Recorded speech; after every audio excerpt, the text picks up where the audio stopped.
पूसा संस्थान जो भारतीय कृषि अनुसंधान संस्थान नई दिल्ली में है, उन्होंने एक कैप्सूल बनाए हैं।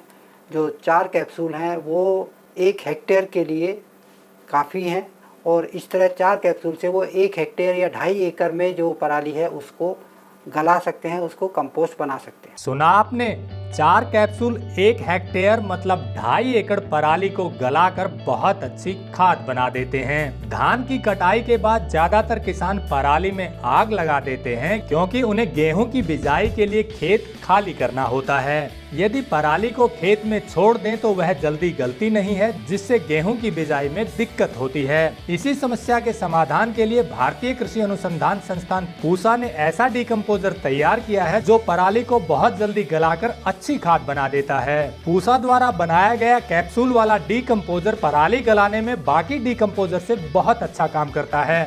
कैप्सूल से आप डिकम्पोजर घोल कैसे तैयार करें और इसका खेत में कैसे छिड़काव करें और इसे कैसे मंगवा सकते हैं, इसकी पूरी जानकारी के लिए फिल्म को अंत तक जरूर देखें, क्योंकि इस फिल्म को देखने के बाद आप समझ जाएंगे कि पराली जलाने की नहीं, खेत में गलाने की चीज है।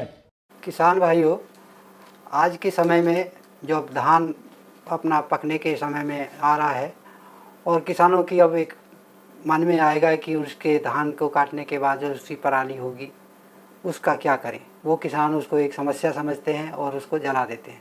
इस समस्या को समाधान के लिए पूसा संस्थान जो भारतीय कृषि अनुसंधान संस्थान नई दिल्ली में है, उन्होंने एक कैप्सूल बनाए हैं। जो 4 कैप्सूल हैं वो 1 हेक्टेयर के लिए काफ़ी हैं, और इस तरह 4 कैप्सूल से वो 1 हेक्टेयर या 2.5 एकड़ में जो पराली है उसको गला सकते हैं, उसको कंपोस्ट बना सकते हैं। जब किसान पराली को जलाते हैं तो वातावरण तो ख़राब होता है, इसके अलावा वो पोषक तत्वों को भी जला देते हैं। उसमें जैसे नाइट्रोजन है, यदि 1 टन पराली वो जलाते हैं तो उससे करीब 5 से 6 किलो नाइट्रोजन भी जल जाता है। कुल खेत में देखा जाए 1 हेक्टेयर में 60 क्विंटल या 6 टन के करीब पराली औसतन होता है। तो यदि हम पूरा माने तो करीब 30 से 40 किलो नाइट्रोजन भी किसान जला देते हैं। उसके अलावा फास्फोरस भी जलाते हैं, पोटास भी जलाते हैं। 10 कुंटल जलाने से 4 कुंटल जैविक पदार्थ भी जल जाता है। इसके अलावा मिट्टी में जो लाभदायक जीवाणु होते हैं वो भी जल जाते हैं। इसी के लिए हमने पराली के सही प्रबंधन के लिए ये कैप्सूल का आविष्कार किया है। पूसा संस्थान ने काफ़ी सालों की रिसर्च के बाद ये कैप्सूल बनाए हैं, और ये 4 कैप्सूल 1 हेक्टेयर की पराली को गलाने के लिए और कंपोस्ट बनाने के लिए काफ़ी हैं। अब ये कैप्सूल कैसे प्रयोग करें, उसका तरीका ये है कि पहले इस 4 कैप्सूल को उनको तरल में या लिक्विड में उनको बदलना पड़ेगा। उसका तरीका ये है कि किसान अपने घर पे ये कैप्सूल ले जा सकते हैं। पूसा संस्थान से वो मिल जाएगा, और ये 4 कैप्सूल 20 रुपये में उनको मिल जाएंगे। अब उन्होंने कैप्सूल ले लिया, कैप्सूल को तरल में बदलना है। उसके लिए उनको 5 लीटर पानी में 100 ग्राम गुड़ लेंगे, घोल लेंगे। उसके बाद उस पानी को उबालेंगे। उबालने के समय कुछ उसमें गंदगी आएगी ऊपर गुड़ के वजह से, तो उस गंदगी को वो निकाल देंगे, छलनी वगैरह से छान के बाहर निकाल देंगे। उसके बाद उस पानी को, उबले हुए पानी को ठंडा करेंगे। जब ठंडा हो जाए तो उसमें 50 ग्राम बेसन मिलाएंगे, और ये चारों कैप्सूल को खोल के उसी में डाल देंगे। इसके बाद किसी डंडे से या रोड वगैरह से उसको मिला देंगे, और मिलाने के बाद उसको चौड़े मुँह वाले बर्तन में उस पानी को, जिसमें कैप्सूल भी हैं, उनको उसमें डाल देंगे, और उसको घर के अंदर ऐसी जगह रख देंगे जहाँ कोई डिस्टरबेंस ना हो, और उसको एक हल्के कपड़े से भी ढक देंगे ताकि मच्छर वगैरह उसमें ना आए। इसके बाद किसान भाई खुद देखेंगे 8 से 10 दिन में बहुत अच्छी मोटी मलाई जैसी ग्रोथ आ जाएगी, और उसमें अलग अलग कलर भी दिखाई देंगे। जब अच्छी मलाई टाइप आ जाए तो उसमें समझ लीजिए आपकी ग्रोथ ठीक आ गई है। उसको किसी हाथ पे पॉलीथीन चढ़ा के या ग्लव्स चढ़ा के उसको अच्छी तरह पानी में मिला देंगे, और उसको एक बड़े 5 लीटर की केन में या जार में उसको भर के रख लेंगे। वो आपका तैयार हो गया 5 लीटर।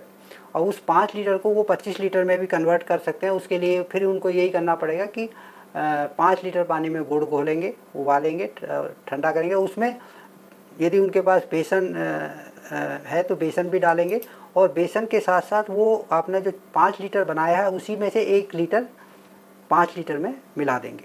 तो एक तरह का वो कल्चर वो उसी से उनका काम चल जाएगा। इस तरह 25 लीटर में वो उनका कन्वर्ट कर लेंगे, जो 25 लीटर 1 हेक्टेयर के लिए उनको आवश्यकता पड़ेगी। इसके बाद किसान को खेत में उसका प्रयोग करना है। खेत में प्रयोग करने का तरीका ये होगा, धान कटाई के अगले दिन जितना जल्दी हो वो प्रयोग करें, क्योंकि किसान खुद ही जानते हैं कि उनके पास कम टाइम होता है गेहूँ धान कटाई और गेहूँ बुआई के बीच में। ये आपका जो तरल घोल है पूसा डिकम्पोजर से जो बना है उसको स्प्रे करेंगे।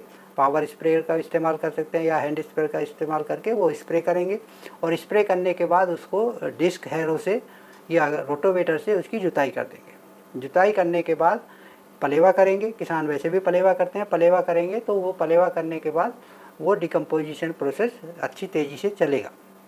उसके बाद पलेवा करने के बाद जनरली नवंबर में मौसम ऐसा हो जाता है कि 12-13 दिन या 15 दिन तक भी किसान को लगते हैं कंडीशन में आने में खेत में। तो तब तक वो पराली जो है इतनी गल चुकी होती है कि वो उनको गेहूं बुआई में कोई परेशानी नहीं होती, क्योंकि किसान की मेन परेशानी है कि वो यदि पराली को खेत में छोड़ते हैं तो गेहूं बुआई में परेशानी होती है। तो डिकम्पोजर प्रयोग करने की वजह से वो पराली जो है इतनी गल जाती है तो कि वो गेहूं की बुआई में उनको कोई परेशानी नहीं होगी। वैसे यह है कि वो पूरा 100% पराली उस टाइम तक गलेगी नहीं, 70-80% गलेगी, तो वो बाकी 20-25% जो बच जाएगी वो बाद में भी गलती रहेगी। डॉक्टर साहब 2 सवाल आते हैं इसमें। एक तो जैसे आपने बताया कि इसको कैप्सूल से मल्टीप्लाई कर सकते हैं, तो 5 केजी बनाने में 5 लीटर डिकम्पोजर बनाने में कितना समय लगा? 1 सप्ताह। हाँ। तो उसके बाद अगले 5 बनाएंगे फिर 1 सप्ताह, ऐसे एक सप्ताह लगेगा। हाँ 2 सप्ताह लगेगी। अदरवाइज तो क्या 5 इस तरह के 4 पैकेट ले लें तो उसमें भी 5 यदि वो ले सकते हैं तो वो भी यदि समय कम है तो वो सीधे ही 4 पैकेट लेके उससे 25 लीटर भी बना सकते हैं। मतलब 1 पैकेट से 5 लीटर एक बार में बनेगा, उसको 25 लीटर तक 1-1 लीटर डाल करके बढ़ा सकते हैं। अगर इकट्ठा 25 लीटर चाहिए तो इस तरह के आप 4 कैप्सूल 4 पैकेट भी ले सकते हैं, 4 या 5 पैकेट ले सकते हैं। ये एक बात। दूसरी बात आपने कहा स्प्रे करना है, तो स्प्रे जो घोल बना 25 लीटर या 10-5 लीटर उसको सीधा स्प्रे करना है टंकी में डाल। हाँ सीधा स्प्रे करना है, मगर उसमें पानी मिलाना पड़ेगा। कितना? क्योंकि एक हेक्टेयर के लिए आपको 500 लीटर पानी के करीब लगेगा, वो उसमें मिलाना पड़ेगा आपको 25 लीटर। अच्छा 25 लीटर में 500 लीटर पानी में, यानी कि 500 लीटर पानी में 25 लीटर ये डिकम्पोजर मिला के 2.5 एकड़ में स्प्रे करना है। इसी कंपोजिशन में अगर 1 एकड़ की बात करें तो 200 लीटर पानी में आपको 10 लीटर का प्रयोग डिकम्पोजर का घोल मिला करके स्प्रे करना है। तो यानी कि 1 एकड़ में 10 लीटर डिकम्पोजर का घोल और 200 लीटर पानी में मिलाकर स्प्रे कर देंगे तो आपकी पराली 10 से 15 दिन में और उसको जुताई भी करना है। तो यानी कि उसको मिट्टी में मिलाना जरूरी है। मिट्टी में जुताई कर दे तो वो अच्छे से गल पाएगा। तो जुताई स्प्रे से बाद में करनी है, स्प्रे करने से पहले? बाद में स्प्रे करने के बाद में जुताई करनी है। पहले स्प्रे करें फिर जुताई कर दें। तो इस तरह से 10 से 15 दिन में वो जमीन बत्तर आ जाएगी और वो अच्छा। अगर समय कम मिलता है, क्योंकि अर्ली वैरायटी में तो ये फार्मूला अच्छा काम कर सकता है, लेकिन कई किसान कहते हैं कि हमारे पास इतना समय नहीं होता कि हम ये गलाएं, और तो क्या डायरेक्ट बिजाई कर दें अगर हैप्पी सीडर सुपर सीडर से तो भी इसका स्प्रे काम करेगा? उस कंडीशन में यदि किसान के पास टाइम कम है, 8-10 दिन टाइम है या वैरायटी लेट हार्वेस्ट हो रही है, तो उस टाइम वो सुपर सीडर से या 0 टिल मेथड से उसकी बुआई कर दें। और बुआई के बाद आपकी जो पराली है जो मल्चिंग के रूप में प्रयोग हो रही है तो उसमें स्प्रे कर दें। उसमें तो वो भी डिकम्पोज होता रहेगा और उससे भी न्यूट्रिएंट रिलीज होते रहेंगे। वो तो मल्च, तो उससे 2 फायदे होंगे, एक तो मल्च का काम करेगा और वो धीरे धीरे डिकम्पोज होता भी रहेगा। तो इससे तीसरा फायदा आप जो बता रहे थे कि कोई बीमारी जो गेहूं में अक्सर आ जाती है बिना डिकम्पोजर डाले, अगर सीधी बिजाई करते हैं गेहूं की तो कुछ समस्या आ जाती है। पिछले साल काफ़ी किसानों से ने बताया कि पंजाब में और मध्य प्रदेश में काफ़ी क्षेत्रों में गेहूं में एक कीड़ा लगा जो 0 टिल सीड्रिल जिन्होंने यूज़ की उसमें वो कीड़ा लगा। उसका मुख्य कारण ये है कि आप धान की पराली में कुछ कीड़े रहते हैं, वो अंडे देते हैं और वो यदि आप उसको ऐसे ही छोड़ दें तो अंडा उनका लाइफ साइकिल जो है वो पूरा हो जाता है, और जब कीड़े बन जाते हैं खाने की स्थिति में तो उनको गेहूं की फसल मिल जाती है और उसको उस पर अटैक करते हैं। तो काफ़ी जगह वो गेहूं पे अटैक किया। तो यदि आप डिकम्पोजर का प्रयोग करेंगे और उसको खेत में जुताई करेंगे तो वो उनका जो लाइफ साइकिल है वो ख़त्म हो जाएगा और वो आगे उनकी बढ़वार नहीं हो पाएगी, तो अगली आपकी गेहूं की फसल में उसका अटैक नहीं हो पाएगा। तो इस तरह से पूसा डिकम्पोजर पराली की समस्या का समाधान करने में सक्षम है। निश्चित। अगर आपको यह वीडियो पसंद आया है तो ज्यादा से ज्यादा लाइक और शेयर जरूर करें। साथ ही चैनल को सब्सक्राइब करना ना भूलें।